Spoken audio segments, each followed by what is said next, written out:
નમસ્કાર, હું તો પોલીસમાં રોનક પટેલ આપનું સ્વાગત કરું છું.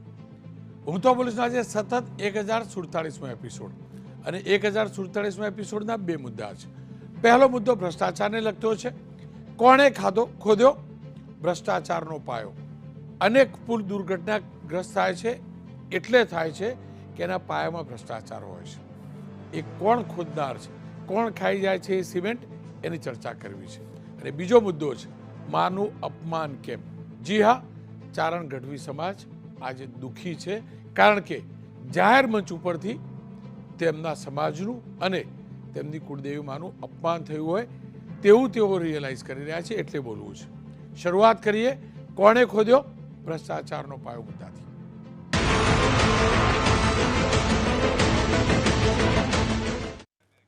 છેલ્લા 2-3 દશકમાં રાજ્યની અંદર રોડનું નેટવર્ક વધ્યું છે. અનેક નવા ફ્લાયઓવર બ્રિજ બન્યા છે, એ હકીકત છે. પરંતુ બીજી તરફ એ પણ હકીકત છે કે અનેક બ્રિજ ક્ષતિગ્રસ્ત થયા છે, ક્ષતિગ્રસ્ત થઈ રહ્યા છે. અનેક બ્રિજ સમય કરતાં વહેલા દુર્ઘટનાગ્રસ્ત થાય છે. હું એટલે સમય કરતાં વહેલા દુર્ઘટના કહું છું કે જે ગેરંટી વોરંટી પીરિયડ આપેલો હોય છે એના પહેલાં તૂટી જાય છે ત્યાં સુધી કે ચાલુ નિર્માણે દુર્ઘટનાઓ થાય છે.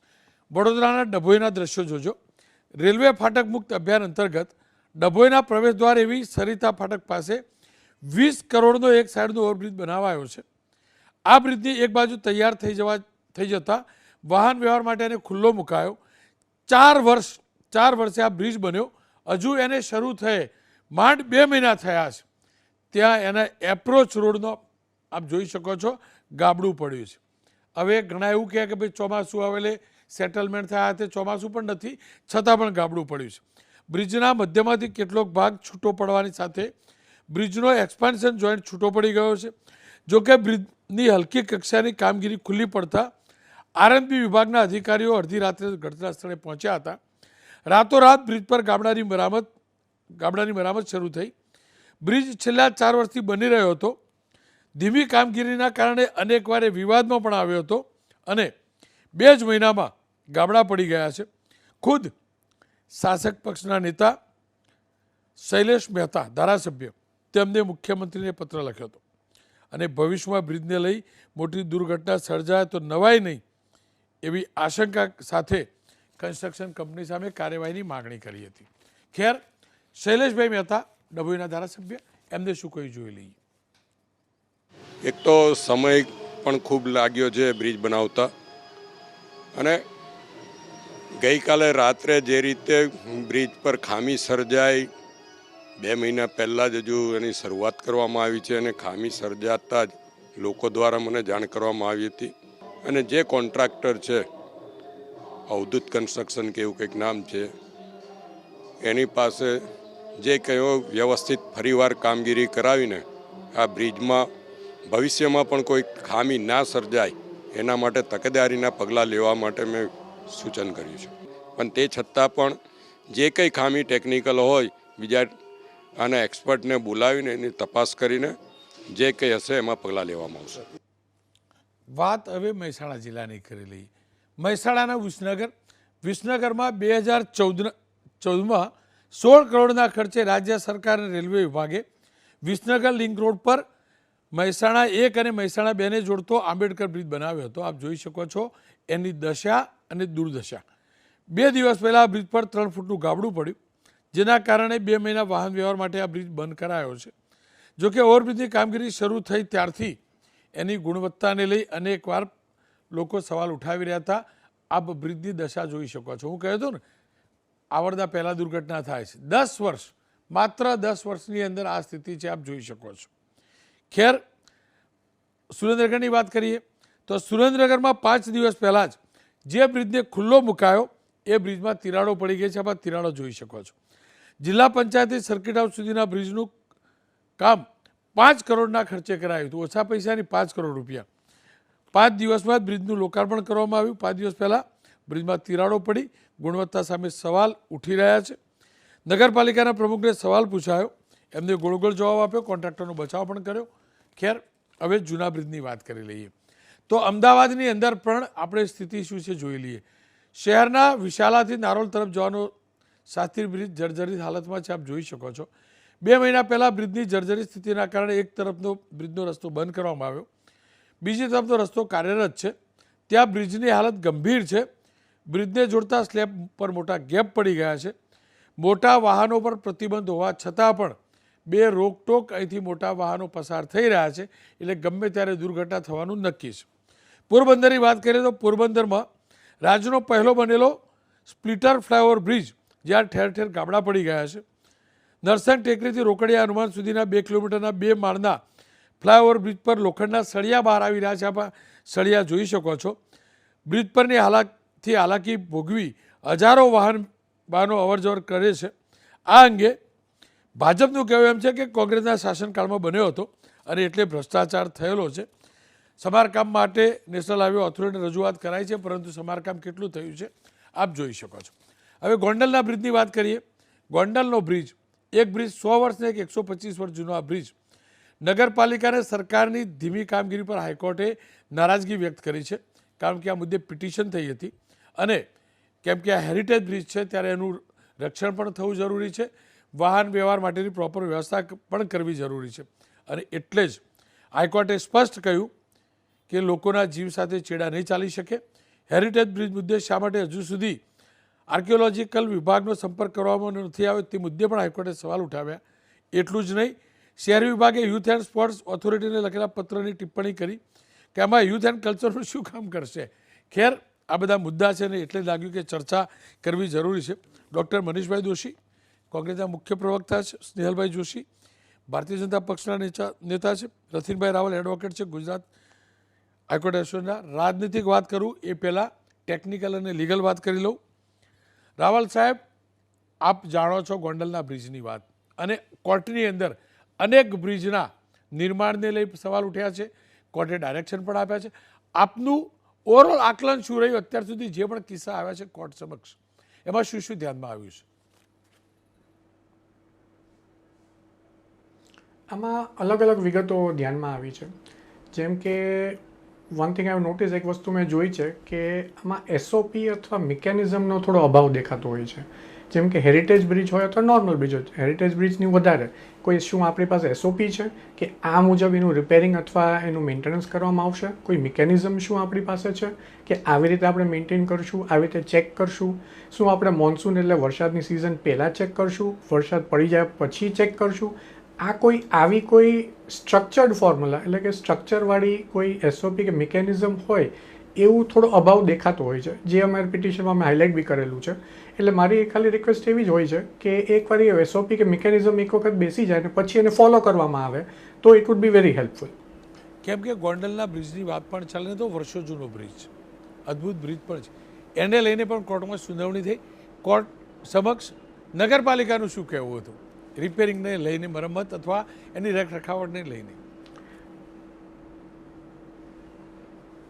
એટલે બીજો બધો અમારે એ બી વાત કરવી હતી, જે મેં ગોંડલના બ્રિજીસના કેસમાં માર્ક કર્યું કે થોડું કોઓર્ડિનેશનનો અભાવ હોય છે લોકલ ઓથોરિટી અને main central authority. Local authority હંમેશા એવું કહેશે કે સેન્ટ્રલ ઓથોરિટીનો વાંક છે અથવા એમની મેન્ટેનન્સની જવાબદારી છે. સેન્ટ્રલ ઓથોરિટી એવું કહેશે કે લોકલ ઓથોરિટી છે. એટલે કોઓર્ડિનેશન અને જે તાલમેલ આપણે વાત કરીએ એ કોઈક વખત થોડું મિસિંગ હોય છે. ફંડિંગનો કોઈક વખત ઇસ્યુ હોય, લોકલ ઓથોરિટીઝને પૈસા પૂરા જોઈતા હોય, લોકલ ઓથોરિટીઝ પાસે એટલું બજેટ ના હોય, એ તો એ સેન્ટ્રલ ઓથોરિટીએ પૂરું પાડવું પડે. એટલે જે કોઓર્ડિનેશન જોઈએ લોકલ અને સેન્ટ્રલ લેવલે, સ્ટેટ લેવલ આઈ મીન, એ થોડું કોઓર્ડિનેશન થોડું વધારે બેટર બને તો આપણે બ્રિજની અને હેરિટેજ મોન્યુમેન્ટ્સની વધારે સારી રીતે આપણે કામગીરી કરી શકીએ.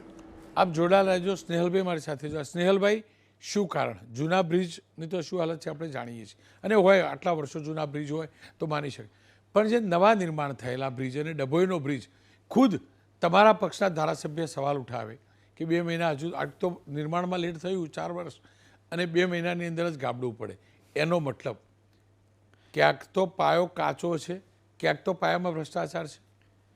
રોનકભાઈ, આ વખતના બજેટમાં ગુજરાતની અંદર 5 લાખ કરોડ ઇન્ફ્રાસ્ટ્રક્ચર માટે ફાળવવામાં આવ્યા છે અને 1390 કરોડ જેવા રૂરલ ડેવલપમેન્ટ એટલે ગામડાઓના, શહેર સિવાયના ડેવલપમેન્ટમાં, 103 કરોડ જે રિવરફ્રન્ટને આગળ વધારવાનું છે કે જે કદાચ વિશ્વનું સૌથી મોટું રિવરફ્રન્ટ બનશે ને 200 કરોડ રૂપિયા જેવા સુરત, અમદાવાદ ને બીજા નગરોના વિકાસ માટે. તો જ્યારે સ્પેસિફિકલી આપણે બ્રિજની વાત આવે છે તો સ્વાભાવિક છે કે બે પ્રકારની કેટેગરી છે. જેમ આપણે કહ્યું કે પહેલાંના જે બ્રિજીસ છે, એમ કે આપણે ઉદાહરણ લઈએ તો આપણે અમદાવાદમાં છીએ, એલિસ બ્રિજ જે છે એ આદર્શ ઉદાહરણ છે કે જૂનો થયો તો એનું એક એનાલિસિસ કરવામાં આવ્યું ને એને આપણે એની આજુબાજુ જે નવું નિર્માણ કરી અને લોકોને તકલીફ ના પડે એના માટેની જે કામગીરી છે તે કરવામાં આવી. એ જ રીતે આપણે અનેક બ્રિજીસ જે બન્યા અને અનફોર્ચ્યુનેટ પાર્ટ એ છે કે જ્યારે પણ આવી કોઈ ઘટના બને છે તો એની અંદર જ્યારે સરકાર એક પક્ષકાર તરીકે કોઈ પણ ભેદભાવ રાખ્યા વગર દરેક પગલાં લે છે અને આ પગલાં લીધા પહેલાંનો પણ એક સ્ટેપ એ છે કે લોકોની સુખાકારી જે છે, લોકોની જાન માલ છે એને નુકસાન ના થાય એનું તો ધ્યાન રાખવામાં જ આવે છે. હવે ગુજરાતમાં જો રોનકભાઈ આપણે થોડું બિગર પિક્ચર જોઈએ તો 1995માં જીઆઈડીબીનું ગઠન થયું હતું, જે ગુજરાત પહેલું એવું રાજ્ય હતું આખા દેશમાં કે જેને પીપીપી પ્રોજેક્ટ્સ માટે પણ કેવી રીતે આ જે સાહેબે કીધું શરૂઆતમાં ડિબેટની કે એક એસઓપી ખૂબ જરૂરી છે અને એની એક પ્રક્રિયા ખૂબ જરૂરી છે. તો આ જ રીતે એક એક્ટ બનાવવાનો છે, ગુજરાત ઇન્ફ્રાસ્ટ્રક્ચર ડેવલપમેન્ટ એક્ટ પણ રોનકભાઈ બનાવવામાં આવ્યો હતો, જેના અંતર્ગત સ્ક્રુટિનાઇઝ કરીને જ જે પણ જે એજન્સીઝ હોય છે એને કામ આપવામાં આવે છે. સાથે આપણે જો વાત કરીએ તો અનફોર્ચ્યુનેટ જે પાર્ટ છે અમદાવાદની, આપણે વાત કરીએ હાટકેશ્વર બ્રિજની અંદર તમે જોયું તો ત્વરિત જ એની અંદર જે પણ એજન્સીઝ હતી એની ઉપર એફઆઈઆરથી માંડીને જે પણ એની અંદર એન્જિનિયર્સ હતા 8 લોકોની અંદર એ લોકોને ઇન્ટરનલ ઇન્ક્વાયરી બેસાડવામાં આવી, 4 લોકોને સસ્પેન્ડ કરવામાં આવ્યા અને 3 લોકોને નિવૃત્ત કરવામાં આવ્યા અને કોન્ટ્રાક્ચ્યુઅલ બેઝિસ પર જે હતા ભાઈ એમને પણ નિવૃત્ત કરવામાં આવ્યા. એટલે એની એ બ્રિજ હજુ પણ લટકતો જ રહ્યો. હા, એ બ્રિજ પાડવાનો નહીં પાડવાનો હજી ખબર જ નથી. ના બરાબર. એ કમિશનર મને યાદ છે એ પ્રેસ કોન્ફરન્સમાં એમ કહેતા આખો પાડી દેવામાં આવશે, ક્યારે પડશે, શું પડશે, કેટલો પડશે એ કોઈ જાણતું જ નથી. એ પણ તો હકીકત છે રોનકભાઈ. એની એટલે હું એ જ કહું છું કે ટેકનિકલ એનાલિસિસ અને એક મુખ્ય વાત કે આઈઆઈટી ખડગપુર માફ કરશો આઈઆઈટી રૂડકી જેવી સંસ્થાને એનું એક એનાલિસિસ કરવામાં આપ્યું હતું. એટલે જ્યારે બ્રિજના સેક્શન, બ્રિજના પાર્ટ્સ આ રીતે ફેલ થાય છે તો સૌથી પહેલું રોનકભાઈ આવે અને ટેકનિકલ વ્યક્તિ તરીકે પણ જો હું જોઉં તો સૌથી પહેલું તો એનું ફેલિયરનું રીઝન આપણે શોધવું પડતું હોય છે કે આનું ફેલિયરનું એકચ્યુઅલ રીઝન શું છે. એના આધારે એ જ વસ્તુ, એ જ રિપોર્ટ પછી આગળ જ્યારે આદરણીય કોર્ટ સમક્ષ આ વાત જાય છે કે ઓથોરિટી સમક્ષ વાત જાય છે અને આપના જેવા જે સતર્ક મીડિયા ગૃહ હોય છે એ લોકો પણ ઘણી વખત દર્શાવતા હોય છે કે આ રિપોર્ટ પ્રમાણે આ રીતનું તકલીફ આ જગ્યાએ થઈ હતી. પણ સરકારનો રોલ રોનકભાઈ જ્યાં આવે છે તો મેં પહેલાંથી કીધું કે 1995થી આ પ્રકારનું એક સુનિયોજિત જે આયોજન છે તે કર્યું છે. આપણે આજે અમદાવાદમાં રોનકભાઈ બેઠા છે તો લગભગ 100થી વધારે બ્રિજીસ ને અંડરપાસીસ તો ફક્ત અમદાવાદની આસપાસના વિસ્તારમાં છે, જો રિંગ રોડ ને બધું આપણે ગણીએ તો. તો એ રીતે જે રીતે વ્યાપક રીતે ડેવલપમેન્ટ થયું છે એની સાથે સાથે આ કંટ્રોલની પણ જે કામગીરી છે તે એટલી જ સતર્કતાથી કરવામાં આવે છે. મુદ્દો તો ડભોઈથી શરૂ થયેલો, ડભોઈ મુદ્દે તમે જવાબ જ ના આપ્યો. ના, તમારા પક્ષના ધારાસભ્યએ કહ્યું.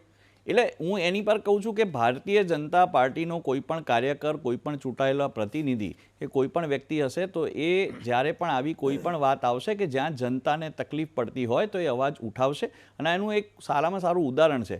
સાથે આપણા મંત્રી શ્રી જગદીશ વિશ્વકર્માજીએ પણ આ વખતે એક સ્ટેપ આગળ જઈને, જેમ મેં કીધું કે ગુજરાત હંમેશા અગ્રેસર રહ્યું છે અને આ જે ગઠન કર્યું હતું 1995માં જીઆઈડીબીનું, ગુજરાત ઇન્ફ્રાસ્ટ્રક્ચર ડેવલપમેન્ટ બોર્ડનું, એ રીતે આ વખતના બજેટમાં પણ ગુજરાતના એમને વાત કરી અને 35 કરોડ રૂપિયા આદરણીય મુખ્યમંત્રી ભૂપેન્દ્ર પટેલજીએ ફાળવ્યા છે કે જેનાથી બ્રિજીસનું અને રોડનું પહેલેથી એનું ઓબ્ઝર્વેશન થાય, એના રિપોર્ટ્સ બને, એનું એનાલિસિસ થાય. એટલે આવું કોઈ ઘટના બનવાની, જો જૂનો બ્રિજ થાય કે કોઈ પણ કારણસર આવી કોઈ ઘટના બને તો તે પહેલાં આપણને એ જે પૈસા છે એના આધારે જે રિપોર્ટ્સ આપણે મેળવ્યા છે એના પરથી આપણને ખબર પડે. મનીષભાઈ, આપ શું માનો છો? જો હું તો સ્પષ્ટ માનું છું કે 100 ને 1000 બ્રિજ બને ને એનો મતલબ એ ન હોઈ શકે કે એક બ્રિજ નબળો હોય ચાલી જાય.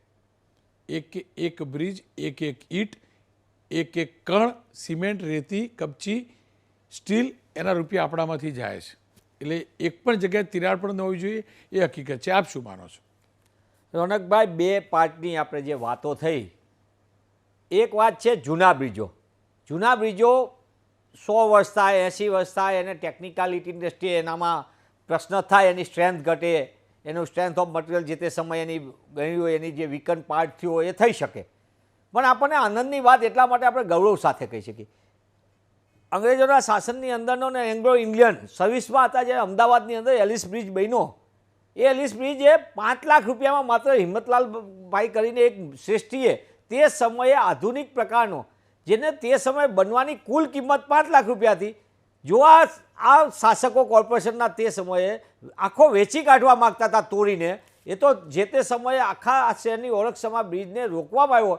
ભાજપ શાસકોને વેચવા કાઢ્યો, વેચવામાં એના 35 લાખ રૂપિયાનું લોખંડ આવતું હતું. હકીકતમાં તો 55 લાખ આવ્યા હતા, 35 લાખમાં એક જાન આપવાનું હતું. પછી એની સામે વ્યાપક આંદોલન થયું, લોકોએ કીધું ત્યારે હેરિટેજ પ્રોપર્ટીને સાચવવા થાય. બીજી વાત, એક સૌથી આ જૂના બ્રિજોની વાત નથી તૂટવાની, નિર્માણાધીન બ્રિજો તૂટી રહ્યા છે. નિર્માણાધીન એટલે પાલનપુરનો નિર્માણાધીન બ્રિજ જે તૂટ્યો, એ તૂટ્યો કેવી રીતે? હાટકેશ્વર બ્રિજનું, રૂરકીનું ને એનું બધું પછી આવ્યું, પણ એનો અહેવાલ પહેલાં આવી ગયા હતા. એના અહેવાલ આપણા દ્રશ્યો આપણે ડોક્યુમેન્ટ સાથે દેખાડ્યું હતું કે કઈ રીતે આખો ખેલ ચાલ્યો હતો અને કોણ કોણ શું રમત રમી રહ્યા હતા. ત્રીજો, ડીસાનો બનેલો પુલમાં જેવી રીતે પાણીથી માંડી નવા બ્રિજની અંદર આપણે લાંબાનો ગૌરવ લઈ આનંદ થાય કે ગુજરાતમાં કોઈ પણ નવી વસ્તુ સારી થાય તો ગુજરાત માટે ગૌરવની વાત છે ઇન્ફ્રાસ્ટ્રક્ચરની. પણ બનેલી ઘટના તમને કહું, ખાલી 2007 થી 22 વચ્ચેની જે 19 ઘટનાઓ હું તમને કહી દઉં ફટાફટ, એટલે આપણને આનંદ થશે કે આપણે કેટલી સુંદર પ્રકારના ભ્રષ્ટાચારને રૂપ સિસ્ટમની અંદર આપી રહ્યા છે. ઉધના દરવાજા મજુરા ગેટ આગળનો 8 લાઇન્સનો જોતો બ્રિજ છે, એ ઢળી પડ્યો, આખે માણસોના મોત થયા. પીપલોદની અંદર ઓવરબ્રિજ બનતો તો ઉધના રોડ ઉપર ધસી પડ્યો. સટોડક ગામ જામનગર જુનાગઢ રોડનો બધી પડ્યો. મહેસાણા બાયપાસ પાસે પોદા સ્કૂલનો આજનો, એ તો 2020ની જ આ વાત કરી રહ્યો છે. ફ્લાયઓવર દિવાલ આજી ડેમ ચોકડી આગળનું જે આપણે દેખાડ્યું હતું, શાંતિપુરા મમતાપુરા અહીંયા બોપલ આગળની આપણી આખો નિર્માણ બ્રિજ તૂટી પડ્યો હતો. એના પછી સિંગરોડ, ઊંઝા હાઈવે, નાંદોડ, હાડોડ, બોરસદ ચોકડી, બોપલ ટ્રિગર, બાધાપર ચોકડી, આ 2022ના બધા કહી રહ્યો છું. સવાલ એનાથી આગળની વાત એ છે, આપણે કહીએ છીએ પણ ઘટનાને સમજવા જેવી છે. બ્રિજ કેમ તૂટી રહ્યા છે? કોન્ટ્રાક્ટરોના ખેલોની અંદર એ પૈસાથી, એ જે કોન્ટ્રાક્ટ લીધો એ પૈસા સિમેન્ટમાં વાપરે, મજબૂતીમાં સ્ટીલમાં વાપરે કે ઇલેક્શન ફંડમાં વાપરે? હું આ જવાબદારીપૂર્વક એટલા માટે કહું છું, પાલનપુરની અંદરનો બ્રિજ બનાવનાર કંપનીએ ભારતીય જનતા પાર્ટીને 25 લાખ રૂપિયા આ ઓફિશિયલ ઇલેક્શન ફંડના, આ તો ઓન રેકર્ડ, આ ઓફિશિયલ સત્તાવાર વેબસાઇટ ઉપર છે અને એના જે તે સમયે આપણે પણ ચલાવ્યું હતું. અને બીજી બાજુ અમદાવાદમાં એ બ્લેક લિસ્ટેડ હતો. જીપીસી ઇન્ફ્રાસ્ટ્રક્ચર નામની કંપની અમદાવાદમાં બ્લેક લિસ્ટેડ છે, પાલનપુરનો બ્રિજ બનાવે છે કારણ કે ભારતીય જનતા પાર્ટીના ઇલેક્શન ફંડની વ્યવસ્થાપક છે. આવાને આવો વ્યક્તિ મહેસાણા બ્રિજની અંદર ને શાંતિપુરા બ્રિજ બનાવનારો માણસ, જેને 3 બ્રિજ ઉપર એના ઉપરથી ધસી પડ્યો ચાલતો નિર્માણાધીન, એ કોન્ટ્રાક્ટરે વારંવાર ઓલામાં સીધા મહેસાણાને અલગ જગ્યાએ એને કામ આપવામાં આવ્યા અને એને બ્લેકલિસ્ટ નહીં કરવાનો આવે કારણ કે સરકારનો માનીતો કોન્ટ્રાક્ટ છે. એના સમયની અંદરના જે કોન્ટ્રાક્ટો થયા, કારણ કે એને જે બીજા કોન્ટ્રાક્ટો આપ્યા છે એ કોન્ટ્રાક્ટ એને વ્યવસ્થાના ભાગરૂપે આપ્યા છે. સવાલ એ છે આ તૂટે છે તો કેમ કહેવામાં નથી આવતું? સૌથી મોટી એને કામ ટેન્ડર અપાવતી વખતે શું હોય છે? ભાજપના ભ્રષ્ટાચારના વધુ પુલ એક ધરાશય થતા હોય, વારંવાર પુલ તૂટતા હોય. પેપર ફૂટવાની તો વાત અત્યારે હું નથી બોલતો, એટલા માટે કે વિષયાંતર તમને એમ ન થાય, ફૂટે તો એ છે અને પેપર અને પુલ તૂટે છે. સવાલ એ છે કે આ બેનમૂન નમૂનાઓ પછી પણ સૌથી મોટી વાત આપણને દુઃખ સાથે કેવી પડે, રિપોર્ટ કમિટીના રિપોર્ટ આવે એ છુપાવી દેવામાં આવે. જી, અમદાવાદની અંદર અમદાવાદ કોર્પોરેશન મોટું, વડોદરા કોર્પોરેશન મોટું, મહાનગરપાલિકાઓ રાજકોટ અને સુરત, આ 4 મહાનગરોની અંદરના જે આખા કોન્ટ્રાક્ટના ખેલ છે એમાં એન્જિનિયરિંગ ડિપાર્ટમેન્ટમાં જગ્યા કેટલી, મોટાભાગનું આઉટસોર્સિંગ, બધી ડિઝાઇને બરાબર. તમને દુઃખ સાથે કહેવું પડે, અમદાવાદના 3 બ્રિજો જે દુર્ઘટનાગ્રસ્ત એની તપાસ કરો, એના ટેન્ડરો બહાર બન્યા હતા. કન્સલ્ટન્સી કંપનીએ હાટકેશ્વરનું છે એનું 10 સેકન્ડ છેલ્લી આપી દો કે એટલા માટે આઉટસોર્સિંગે બનાવ્યા, એની મનગમતી ડિઝાઇન. પ્રોજેક્ટ મેનેજમેન્ટ કન્સલ્ટન્સી હતી જેને કામનું સુપરવિઝન કરવાનું હતું, થર્ડ પાર્ટી, એ પણ બેઠા રિપોર્ટ આપતી હતી. આપણા માધ્યમોથી આપણે આખા ગુજરાતે જોયું છે. માનવ જિંદગીના ભોગે રમાતી ખેલ, આ કરોડો રૂપિયાના ખેલના ભ્રષ્ટાચારના કારણે ગુજરાતનો નાગરિક મોતને ઘાટ પહોંચે છે. અને આનાથી માત્ર તમે એવું નથી કહેતા, માનવ જિંદગી હોમાય છે, લોકોને તકલીફ પડે છે અને સાથે ગુજરાતની વ્યવસ્થા ઉપર મોટી ક્વેશ્ચન માર્ક લાગે છે. મનીષભાઈ, સ્નેહલભાઈ, જો મનીષભાઈ સ્પષ્ટ આરોપ લગાવ્યો છે, તમે ચૂંટણી ફંડ લો છો આ કોન્ટ્રાક્ટરો જોડેથી અને એટલે જ કાર્યવાહી નથી થતી. જો હું 2-3 વાત મેં જે મનીષજીની સાંભળી તો મનીષજીએ એક આખું લિસ્ટ રોનકભાઈ આપ્યું કે આ પ્રકારે તૂટ્યા છે. આપણે જેમ મેં પહેલાં કહ્યું કે એનું ટેકનિકલ રીઝન પણ જોવું જોઈએ કે જે આની ઉપર વિઝ્યુઅલ જોતા હતા કે જેની અંદર એક ટ્રક હતી તો રોનકભાઈ ત્યાં સ્પષ્ટ એમાં નિર્દેશ હતો કે આ બ્રિજ ઉપર જૂનો થઈ જવાથી આની ઉપર ટ્રક કે એવું કોઈ હેવી વાહન ના લઈ જવું. કોઈ કારણસર એ વાહન ગયું અને આ દુર્ઘટના બની. બોપલની અંદર જ્યારે જમીન જે છે જે સબસ્ટ્રેટા કે છે એની અંદર કંઈ પ્રોબ્લેમ આવ્યો ત્યારે થયું. સાથે સાથે હું એ જ કહું છું કે મને યાદ છે રોનકભાઈ કે મણિનગરની અંદર એક બ્રિજ બનીને પડ્યો રહ્યો હતો વર્ષો સુધી. હું ત્યારે સ્ટુડન્ટ હતો તો રેલવે લાઇનની ઉપર એટલો પાર્ટ નહોતો થયો. તો ત્યારે હું મારા પિતાને પૂછતો કે ભાઈ આ કેમ નથી, તો કે પોલિટિકલ ડિસ્પ્યુટના લીધે. મેં કીધું શું છે, તો કે ભાઈ કેન્દ્રમાં આ લોકોની સરકાર છે ને અહીંયા ભાજપ છે, આ લોકો સેન્ટ્રલ રેલવે આને પરવાનગી નથી આપતી. મારે વિદ્યાર્થી તરીકે રોનકભાઈ 10 કિલોમીટરનો જે ડિસ્ટન્સ છે એ કાપવો સાયકલ પર વધારે આમ ફરીને જવું પડતું હતું. હવે એ દુઃખ હતું ત્યારે જનતા તરીકે અમે લોકો પીડાતા હતા. મારી જેમ કરોડો લોકો ત્યાં અમદાવાદના પીડાતા છે, લાખો લોકો. એટલે જ્યારે કોંગ્રેસની વાત આવે છે રોનકભાઈ ત્યારે એ લોકો તો લોકોનું વિચાર્યા વગર આ રીતે પોતાના વેસ્ટેડ ઇન્ટરેસ્ટ માટે આ રીતે કામ કરે છે. સ્નેહલભાઈ, આપણા તમે જે કહ્યું ને કોંગ્રેસ વખતે બ્રિજ અધૂરો રહેતો, ફરીને જવું પડતું. હું પણ સારંગપુર જાઉં છું ને રેગ્યુલર, એટલે પેલો ફાટકવાળો બ્રિજ ખરો ને વર્ષોથી અધૂરો પડે જોઈન્ટ રેલવે ઉપર. બંને સરકાર એક જ છે ને, કેન્દ્ર અને રાજ્ય. કેમ અધૂરો પડે? કોણ બને? એટલે હું કોણ એ હજુ અધૂરો છે. શક્તિસિંહ ગોયલે ગૃહમાં પણ આ સવાલ ઉઠાવ્યો અને હું જાતે શૂટિંગ કરીને લાવેલો. એટલા માટે જ કે એના ડિઝાઇનના કોઈ ઠેકાણા નથી.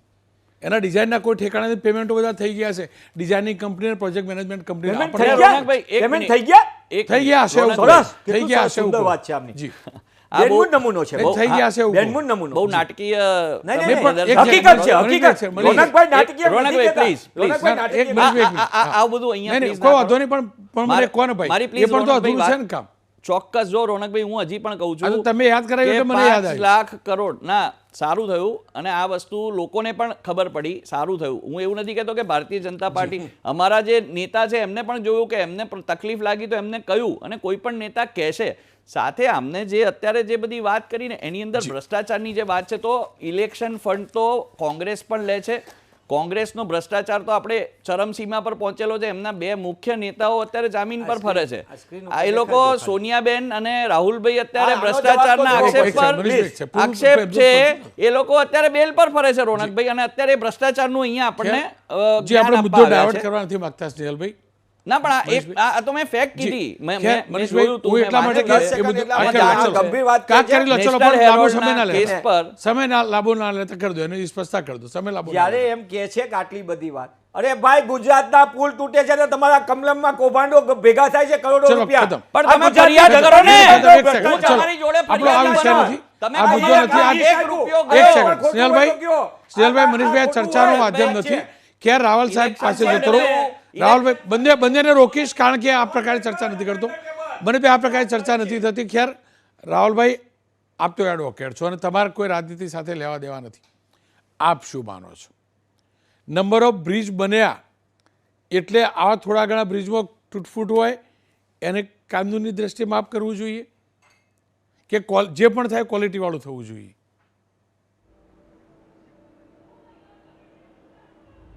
એટલે હું તો એક નિષ્પક્ષ સિટીઝન જ છું. I am not associate with any party. હું આપને જસ્ટ વાત કરું તો ઘણી વખત એવું જોવામાં આવે છે કે કોર્ટનું ઇન્ટરવેન્શન આવે પછી થોડીક સ્પીડ પકડાય છે કામમાં.